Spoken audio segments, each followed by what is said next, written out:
दोस्तों, मेरा नाम रंजीत सिंह यादव। मैं आरएस कंपटीशन क्लासेस से। कल मैंने आपको भारतीय संविधान के बारे में बताया था, भारतीय संविधान की संविधान सभा के बारे में आज हम चर्चा करेंगे। जैसा कि आप सबको विदित है कि हमारा संविधान 26 जनवरी 1950 को बनकर तैयार हो गया। मूल संविधान में 395 अनुच्छेद, 8 अनुसूचियां एवं 22 भाग वर्णित थे, जो कि वर्तमान में करीब 465 अनुच्छेद, 12 अनुसूचियां एवं 25 भागों में हमारा संविधान विभाजित है। कल मैंने आपको संविधान सभा के बारे में बताया। जैसे ही नेहरू जी द्वारा 13 दिसंबर 1946 को उद्देश्य प्रस्ताव प्रस्तुत किया गया, उसके बाद में 8 बड़ी एवं अन्य छोटी कमेटियों का गठन हमारी संविधान सभा ने किया। उन्हीं में एक सबसे महत्वपूर्ण समिति थी प्रारूप समिति। इस प्रारूप समिति का गठन 29 अगस्त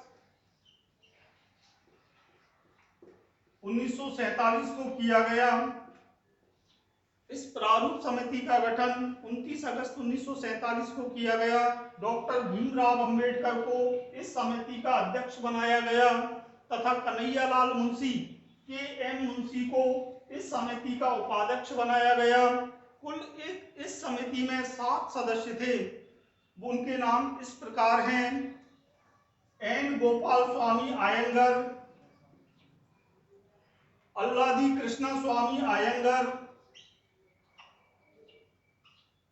तीसरे थे के.एम. मुंशी, कन्हैयालाल मुंशी, चौथे थे मोहम्मद सादुल्ला, एकमात्र मुस्लिम सदस्य जो प्रारूप समिति में थे, उनका नाम था मोहम्मद सादुल्ला। 5वें सदस्य थे डॉक्टर भीमराव अंबेडकर, जो इस समिति के अध्यक्ष भी थे। 6ठे सदस्य थे एन. माधव राव। इन्होंने स्वास्थ्य कारणों से इस समिति से इस्तीफा दे दिया।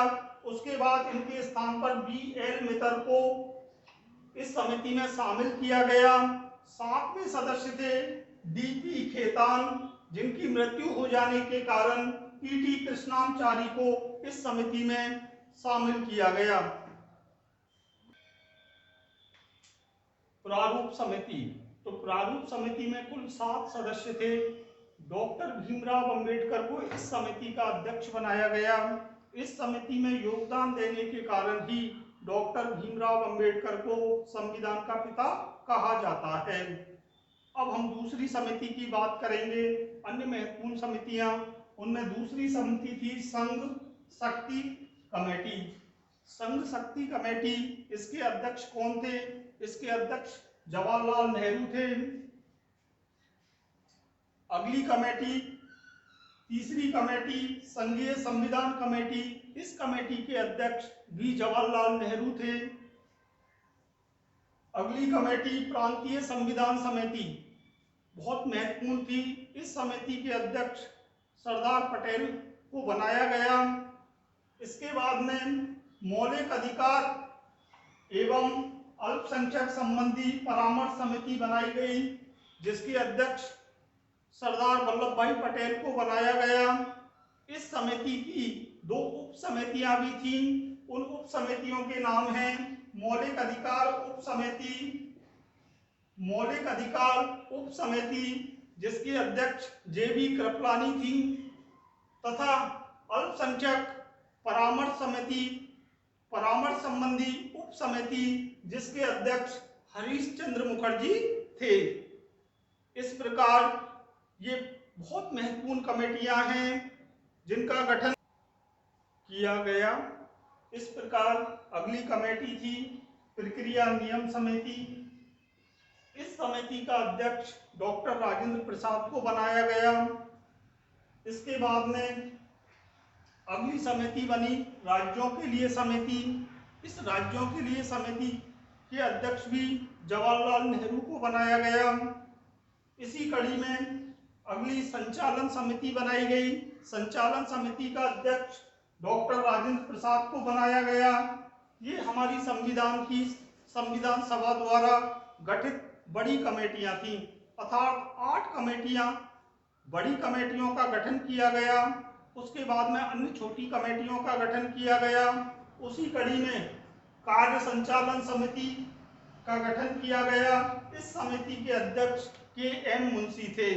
यहाँ पर एग्जाम के दृष्टिकोण से याद रखने वाली बात यह है कि संचालन समिति के अध्यक्ष तो डॉक्टर राजेंद्र प्रसाद थे, जबकि कार्य संचालन समिति के अध्यक्ष के.एम. मुंशी थे।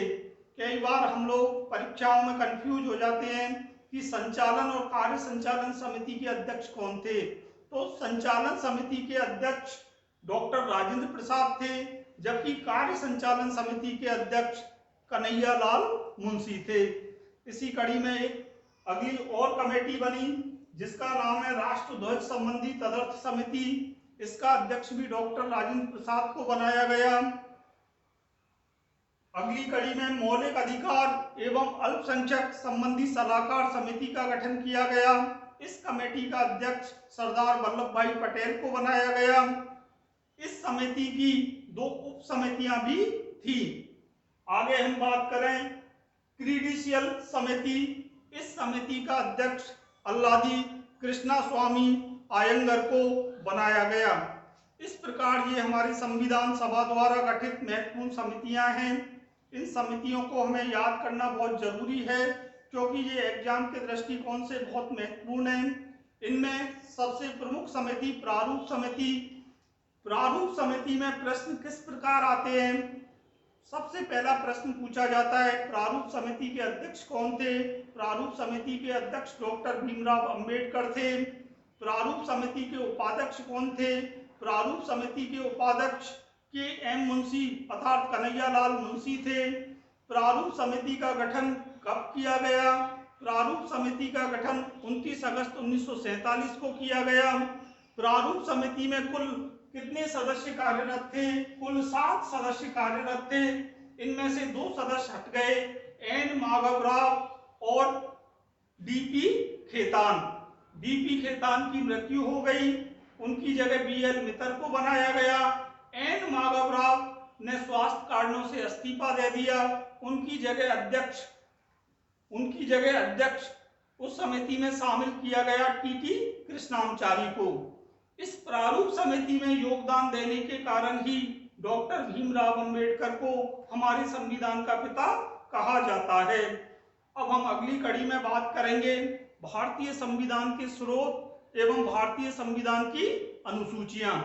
अगले वीडियो में इस बारे में बात करेंगे।